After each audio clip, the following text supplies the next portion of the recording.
Avokati Skënder Musa ka komentuar arrestimin e dy të dyshuarve për spionazh, Bedri Shabanit dhe Muharrem Qerimit, duke theksuar se ata i kanë dhënë informacione të ndjeshme Serbisë dhe kanë dëmtuar rënd shtetin e Kosovës.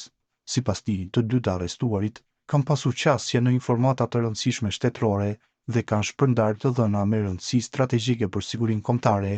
Bedri Shabani, një nga të dyshuarit kryesor, raportohet të jetë rekrutuar nga shërbimi sekret serb BIA që nga koha e regjimit të Slobodan Miloševićit.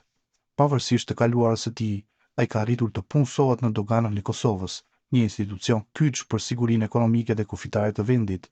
Sipas avokatit Musa, inteligjenca dhe aftësia e tij për të infiltruar në sistemin shtetëror kanë bërë që ai të ketë qasje në informata të ndjeshme të cilat i ka përdorur për të dëmtuar shtetin e Kosovës.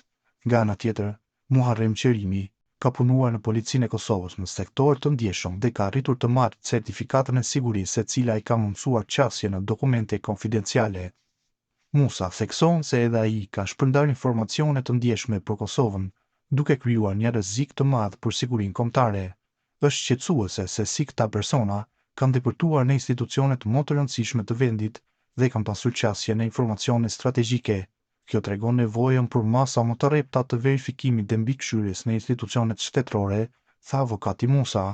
Ndërkohë, autoritetet e Kosovës kanë konfirmuar se hetimet janë ende në zhvillim dhe se të dyshuarit mund të përballen me akuza të rënda për spionazh dhe tradhtim ndaj shtetit. Rastet e tilla theksojnë sfidat e vazhdueshme të Kosovës në mbrojtjen e sigurisë kombëtare dhe nevojën për forcimin e institucioneve nga tepërtimi i elementeve armiqësor.